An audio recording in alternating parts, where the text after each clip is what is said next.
encore, vous voyez, là encore, je trouve important de revenir au texte de Freud.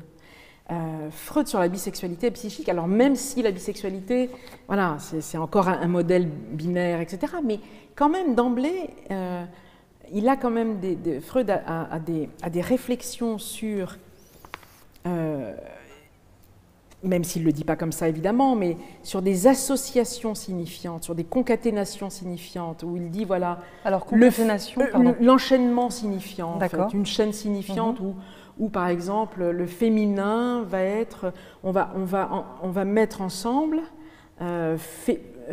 femelle, féminin, douce, soumise, ça c'est un enchaînement signifiant qui, à force d'être pris ensemble, naturalise une certaine identité. Le féminin, c'est masochiste, quoi. Ah bon, mais... Et Freud dit, il écrit dans une conférence qui est formidable d'ailleurs, une conférence de 1932 qui s'appelle Le féminin, et il écrit ça de façon très explicite. Il dit il faut se garder de sous-estimer les organisations sociales qui acculent la femme à des dispositions passives et masochistes. Donc c'est très intéressant. On est en 1932.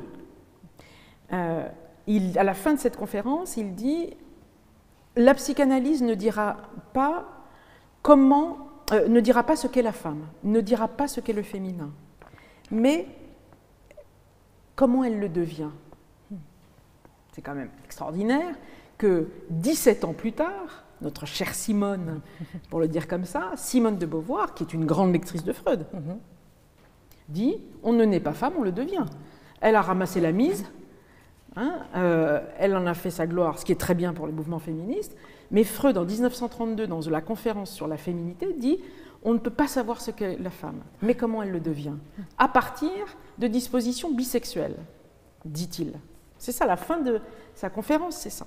Oui, mais comme il y a aussi d'autres moments où, disons, il est un petit peu moins moderne, je ne sais pas si on peut utiliser ce mot-là, oui. C'est comme si, du coup, on pouvait y trouver un peu tout, d'une certaine manière. Oui. Oui. En tout cas, selon ce qu'on veut démontrer. Oui, c'est ça. On peut toujours trouver une citation de Freud qui va appuyer. Qui va être homophobe, voilà, qui va être sexiste, qui va être misogyne. Oui, on peut trouver ça, absolument.